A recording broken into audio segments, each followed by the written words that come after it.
بسم اللہ الرحمن الرحیم نحمدہ ونصلی علی رسولہ الکریم۔ محترم دوستو اور بزرگوں،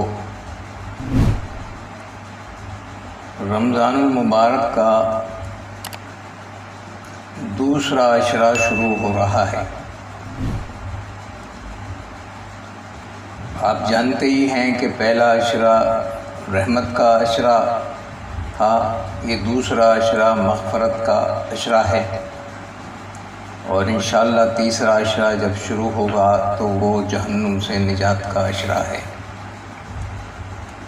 تو یہ دوسرا عشرہ مغفرت کا عشرہ ہے، یعنی رب العالمین اس عشرے میں ان گنت لوگوں کی مغفرت کا فیصلہ فرماتے ہیں۔ مغفرت کے لیے جہاں حق تعالیٰ کا فضل و کرم ہوتا ہے، وہاں یہ ہے کہ بندے جو ہیں وہ اپنے گناہوں کی اور اپنی خطاؤں کی معافی طلب کریں، اور ان سے زندگی میں جو بھی بھول چوک ہو گئی ہو اس پر شرمندگی کا اظہار بھی کریں، اور رب العالمین سے اپنی بھول چوک کی اور اپنی خطاؤں کی معافی بھی چاہیں، جس کو توبہ کہتے ہیں۔ پہلے تو یہ بات سمجھ لینے کی ہے کہ اس دنیا میں جتنے بھی انسان پیدا ہوتے ہیں وہ سب بھول چوک اور خطاؤں سے مرکب ہو کر ہی پیدا ہوتے ہیں۔ فرمایا گیا ہے کہ الانسان مرکب من الخطاء والنسیان، انسان جو ہے وہ خطا اور نسیان سے مرکب بنا کر پیدا کیا گیا ہے۔ اس سے یہ ثابت ہوتا ہے کہ لا محالہ طور پر ہر انسان سے کوئی نہ کوئی غلطی اور کوئی نہ کوئی گناہ سرزد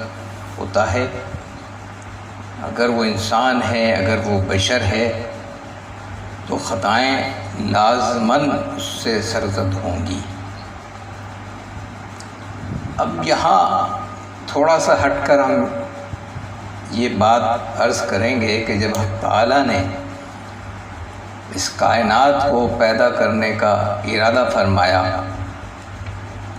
اور تمام فرشتوں کے سامنے آدم کا پتلا رکھا، وہاں ابلیس بھی موجود تھا، تو رب العالمین نے حکم دیا سب کو کہ آدم کو سجدہ کریں۔ بے چون و چرا تمام فرشتوں نے آدم کے پتلے کو سجدہ کیا، لیکن ابلیس نے سجدہ کرنے سے انکار کیا، اور اس نے ایک تعویل پیش کی اور یہ کہا انا خلقتنی من نار وخلقتہ من طین، مجھے آگ سے پیدا کیا گیا ہے اور آدم کو مٹی سے پیدا کیا گیا، اور مٹی کا مقام جو ہے وہ آگ کے سامنے چھوٹا ہے، آگ کا مقام بڑا ہے، تو آگ مٹی کے سامنے کیوں اپنا سر جھکائے؟ یہ بات اس نے ازراہ تکبر کہی۔ اس کو یہ چاہیے تھا کہ حق تعالیٰ کے حکم کی تعمیل کرتا، لیکن اس نے حق تعالیٰ کے حکم کی تعمیل نہیں کی، اور یہاں سے رحمان اور شیطان کی جنگ کا آغاز ہوا۔ حضرت آدم علیہ السلام کو پیدا کرنے کے بعد ان کو جنت میں داخل کیا گیا، اور ان کے سکون و طمانینت کے لیے انہی سے ان کے جوڑے حضرت حوا کو پیدا کیا گیا، اور دونوں کو اس بات کا حکم دیا گیا کہ اس جنت میں جہاں چاہے گھومو پھرو اور جس طرح چاہے کھاؤ اور پیو، لیکن ایک درخت ہے، اس درخت کے قریب مت جانا۔ یہ آپ کو تنبیہ کی گئی، لیکن بہرحال واقعہ بہت تفصیلی ہے، اس وقت اس واقعے کو پورے کو بیان کرنا کوئی ضروری نہیں ہے۔ عرض یہ کرنا ہے کہ حضرت آدم علیہ السلام سے ایک بھول ہو گئی اور آپ اس درخت کے قریب چلے گئے اور اس کا جو پھل تھا اس کو کھا لیا۔ حق تعالیٰ کی نافرمانی سرزد ہو گئی اور حق تعالیٰ نے بطور سزا حضرت آدم کو اور حضرت حوا کو زمین پر اتار دیا۔ یہاں سے انسان اور شیطان کی لڑائی شروع ہو گئی۔ ابلیس نے حق تعالیٰ سے یہ دعویٰ کیا کہ میں تیرے بندوں کو تیرا وفادار اور تیرا فرما بردار بندہ بننے نہیں دوں گا، میں انہیں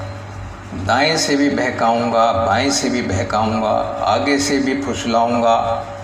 پیچھے سے بھی پھسلاؤں گا، اور میں انہیں فرما بردار بندہ بننے نہیں دوں گا۔ اس وقت حق تعالیٰ نے یہ فرمایا، اور تو بھی میری بات یہ سن لے، میں اپنے بندوں پر توبہ کا دروازہ آخر تک کھولے رکھوں گا۔ چنانچہ حدیث میں یہ آتا ہے کہ نبی کریم صلی اللہ علیہ وسلم نے ارشاد فرمایا کہ صاحب ایمان پر توبہ کا دروازہ اس کی موت سے 1 گھنٹے پہلے تک بھی کھلا ہوتا ہے۔ اگر مرنے سے 1 گھنٹے پہلے بھی کوئی اللہ سے توبہ کر لے، اپنے گناہوں کی معافی مانگ لے، تو حق تعالیٰ اس کے گناہوں کو معاف کر سکتے ہیں۔ تو شیطان کا دعویٰ یہ تھا کہ میں فرما بردار بندہ بننے نہیں دوں گا،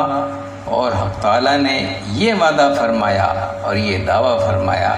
کہ میں اپنے بندوں پر توبہ کے دروازے کو کبھی بند نہیں کروں گا۔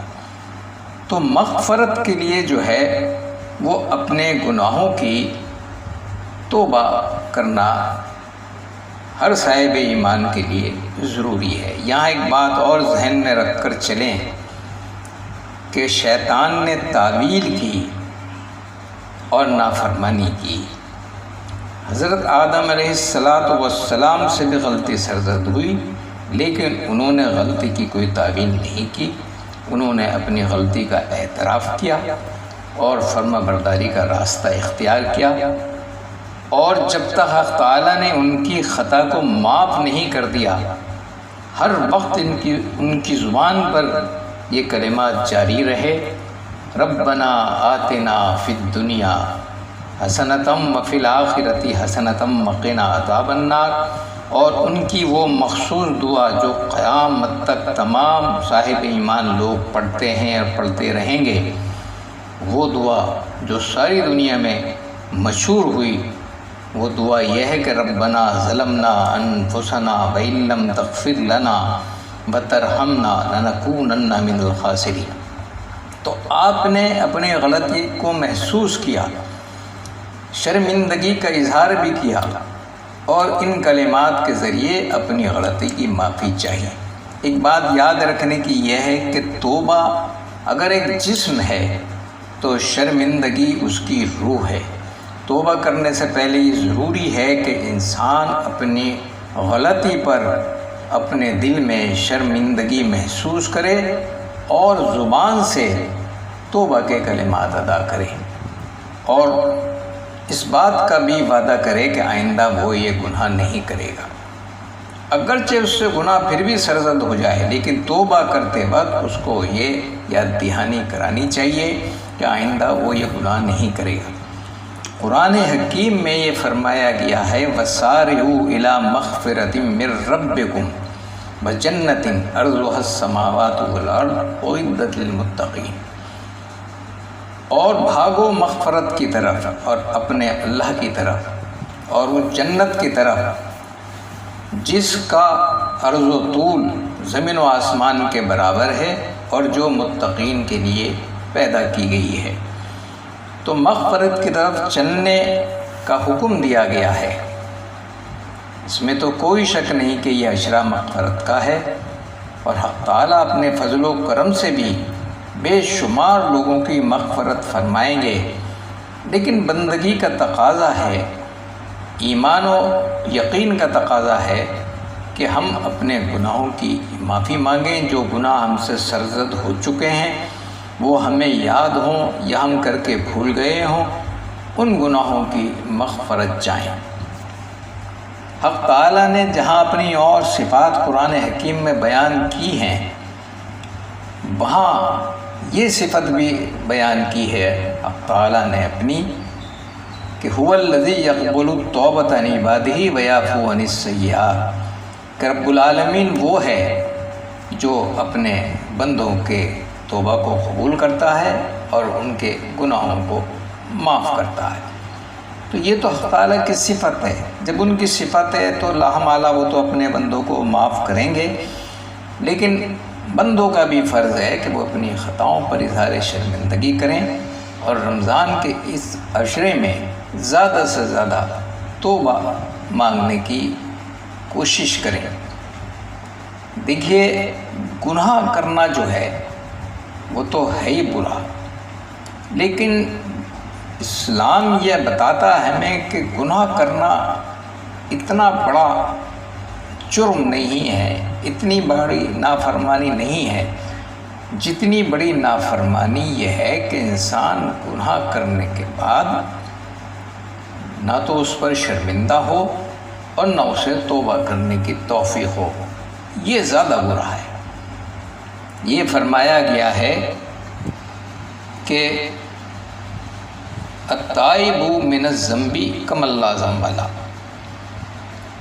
یعنی توبہ کرنا گناہ کے بعد ایسا ہے جیسے گناہ نہ کیا ہو۔ ایک حدیث میں تو یہ فرمایا گیا کہ رب العالمین بندے کی توبہ کا انتظار کرتے ہیں، وہ بہانہ تلاش کرتے ہیں بندوں کی مغفرت کرنے کا۔ کوئی انسان غلطی کرتا ہے تو رب العالمین اس کی توبہ کا انتظار کرتے ہیں، اور جب بندہ توبہ کرتا ہے تو پھر حق تعالیٰ اس کے گناہ کو معاف کر دیتے ہیں۔ اور حدیث میں یہ فرمایا گیا ہے کہ التائب من الذنب کمن لا ذنب لہ، توبہ کرنے والا گناہ سے ایسا ہے جیسے اس نے گناہ نہ کیا ہو۔ قرآن حکیم میں یہ فرمایا گیا ہے وَمَن لَّمْ يَتُبْ فَأُولَٰئِكَ هُمُ الظَّالِمُونَ، جو توبہ نہیں کرتے وہی ظالم ہیں، یعنی گناہ کرنے والوں کو ظالم نہیں قرار دیا گیا، ظالم ان کو قرار دیا گیا کہ جو گناہ کرنے کے بعد حق تعالیٰ سے اپنے گناہوں کی معافی نہیں مانگتے۔ اور جب بندہ معافی مانگتا ہے تو رب العالمین کی جو رحمت ہے وہ جوش میں آ جاتی ہے اور وہ اپنی رحمت میں سمیٹ لیتا اپنے گنہگار بندوں کو۔ قرآن حکیم میں ایک جگہ یہ فرمایا نبی کریم صلی اللہ علیہ وسلم کو مخاطب کر کے قُلْ يَا عِبَادِيَ الَّذِينَ أَسْرَفُوا لَا تَقْنَطُوا مِن رَحْمَتِ اللَّهِ إِنَّ اللَّهَ يَغْفِرُ الذُّنُوبَ جَمِيعًا إِنَّهُ هُوَ الْغَفُورُ الرَّحِيمُ۔ اے محمد، ان سے کہہ دو کہ میرے جن بندوں نے اپنے جانوں پر ظلم کیا ہے وہ میری رحمتوں سے مایوس نہ ہوں، وہ اپنے گناہوں کی مجھ سے معافی مانگیں، میں ان کے گناہوں کو معاف کر دوں گا، اور بے شک اللہ جو ہے وہ غفور اور رحیم ہے۔ جب صحابہ کرام جو خطاؤں سے بہت دور رہتے تھے اور بڑے گناہ کی تو بات یہ ہے کہ ممکن ہی نہیں تھا کہ صحابہ کرام سے بڑے گناہ سرزد ہوں جنہیں گناہ کبیرہ کہتے ہیں، لیکن وہ چھوٹی چھوٹی غلطیاں جو انسانوں سے ہر وقت سرزد ہوتی ہیں، صحابہ کرام ان غلطیوں کے قریب بھی نہیں پھٹکتے تھے، لیکن پھر بھی خوف زدہ رہتے تھے۔ جب نبی کریم صلی اللہ علیہ وسلم کی زبانی قبر کے عذاب کا اور دوزخ کے عذاب کا ذکر سنتے تھے اور نبی کریم صلی اللہ علیہ وسلم انہیں بتاتے تھے کہ گناہ گاروں پر مرنے کے بعد کیا گزرے گی، اللہ کے نافرمانوں پر قبر کیا کرے گی اور دوزخ میں وہ کس طریقے سے جلیں گے، تو صحابہ کرام اور ڈرتے تھے، خوف زدہ ہو جاتے تھے اور مایوس ہو جاتے تھے۔ اس وقت قرآن حکیم کی آیت نازل ہوئی، لا تیأسوا من روح اللہ انہ لا یئس من روح اللہ الا القوم الکافرون۔ اللہ کی رحمتوں سے نا امید مت ہو، اور اللہ کی رحمتوں سے تو صرف کافر لوگ نا امید ہوتے ہیں۔ تسلی دی گئی اور یہ فرمایا گیا کہ اللہ کی رحمتوں سے نا امید ہونے کی ضرورت نہیں ہے۔ بس اتنا کرنا ہے کہ غلطیاں جب زندگی میں سرزد ہو جائیں، گناہ کا جب صدور ہو جائے تو ہم گناہوں پر شرمندہ بھی ہوں اور رب العالمین کے سامنے ہم اپنے گناہوں کی معافی رکھیں، ان سے رجوع کریں۔ اور حق تعالیٰ، جیسا کہ میں نے ابھی عرض کیا کہ ہماری توبہ کا انتظار کرتے ہیں، اور کتنے خوش ہوتے ہیں رب العالمین جب کوئی بندہ گناہ کرنے کے بعد ان سے رجوع کرتا ہے۔ اس بات کو سمجھنے کے لیے ایک چھوٹا سا واقعہ میں آپ کے سامنے رکھتا ہوں۔ ایک مرتبہ نبی کریم صلی اللہ علیہ وسلم نے صحابہ کرام سے یہ فرمایا کہ اگر تمہارا اونٹ دوران سفر کہیں گم ہو جائے اور اس اونٹ پر کھانے پینے کا سامان لدا ہوا ہو اور اس کے گم ہونے کے بعد تم پریشان ہو جاؤ، یہاں تک کہ جب اونٹ نہ ملے اور بھوک اور پیاس کی شدت کی وجہ سے تمہارے جان جانے کا اندیشہ بھی پیدا ہو جائے اور تمہیں یہ یقین ہو جائے کہ اگر پانی کا اور کھانے کی چیزوں کا انتظام نہیں ہو سکا اور تمہارا کھویا ہوا اونٹ واپس نہیں آیا تو تم ختم ہو جاؤ گے، تمہاری جان جانے کا اندیشہ پیدا ہو جائے، اچانک اسی وقت تمہارا وہ اونٹ جس پر تمہارا کھانے پینے کا سامان لدا ہوا ہے سامنے سے آتا ہوا نظر آ جائے تو تمہیں کس قدر خوشی ہوگی۔ صحابہ کرام نے فرمایا، یا رسول اللہ، ہماری خوشی کا تو ٹھکانہ ہی نہیں رہے گا، ہماری تو زندگی پھر ہمیں واپس آتی ہوئی محسوس ہوگی۔ تو نبی کریم صلی اللہ علیہ وسلم نے فرمایا، جتنی خوشی تمہیں اپنے کھوئے ہوئے اونٹ کے واپس آنے پر ہوگی، اس سے 70 زیادہ گناہ خوشی حق تعالیٰ کو اس وقت ہوتی ہے جب ان کا کوئی بندہ گناہ کرنے کے بعد ان کی طرف پلٹتا ہے اور ان سے رجوع کرتا ہے۔ تو حق تعالیٰ فرشتوں کی مجلس میں کہتے ہیں کہ دیکھو میرا بندہ میرے بغیر رہ نہیں سکا، اب میں اس کو اپنی رحمت میں، اپنے دامن رحمت میں سمیٹ لوں گا۔ تو محترم دوستوں اور بزرگوں، دوسرا عشرہ رمضان کا شروع ہو رہا ہے، یہ مغفرت کا عشرہ ہے۔ گناہ ہم سب سے سرزد ہوتے ہیں، خطائیں ہم سب کرتے ہیں۔ ان راتوں میں جو 10 راتیں ہیں، ہمیں اپنا نام توبہ کرنے والوں کی فہرست میں درج کرا لینا چاہیے۔ کیا بعید ہے کہ رب العالمین ہم سے خوش ہو جائیں اور ہمارے گناہوں کو معاف کر دیں اور ہماری مغفرت کا فیصلہ فرما دیں۔ میں تمام سامعین کے لیے یہ دعا کرتا ہوں کہ رب العالمین آپ کو بھی، مجھے بھی اور تمام سننے والوں کو اور تمام دیکھنے والوں کو اس بات کی توفیق عطا فرمائے کہ ہم اس پورے عشرے میں حق تعالیٰ کی عبادت بھی کریں اور حق تعالیٰ سے ہم اپنے گناہوں کی معافی بھی مانگیں۔ ایک بات اور عرض کر دوں آخر میں کہ توبہ مانگنے کے لیے گناہ کرنا شرط نہیں ہے۔ جو لوگ گناہ کرنے کے بعد توبہ کرتے ہیں وہ تو اچھے انسان ہوتے ہیں۔ دیکھیے، ہر انسان غلطی کرتا ہے۔ جو انسان غلطی کرنے کے بعد شرمندہ نہ ہو اور توبہ نہ مانگے وہ شیطان بن جاتا ہے، اور جو انسان غلطی کرنے کے بعد شرمندہ ہو جائے اور اپنی غلطی کی معافی مانگ لے وہ آدمی بن جاتا ہے۔ لیکن بہت سے لوگ اس دنیا میں ایسے بھی ہیں جو غلطی نہیں کرتے، جیسے صحابہ کرام تھے، لیکن وہ پھر بھی حق تعالیٰ سے توبہ مانگتے ہیں۔ حضرت ابو بکر صدیق رضی اللہ تعالیٰ عنہ کے بارے میں نبی کریم صلی اللہ علیہ وسلم نے ایک مرتبہ یہ ارشاد فرمایا کہ ابو بکر میری امت میں واحد وہ انسان ہے جس کے وہم و گمان میں کبھی صغیرہ گناہ کا بھی خیال نہیں آتا، لیکن اس کے باوجود حضرت ابو بکر صدیق اس قدر اللہ سے ڈرتے تھے اور اس قدر اللہ سے توبہ مانگتے تھے کہ دیکھنے والوں کو بھی رحم آنے لگتا تھا۔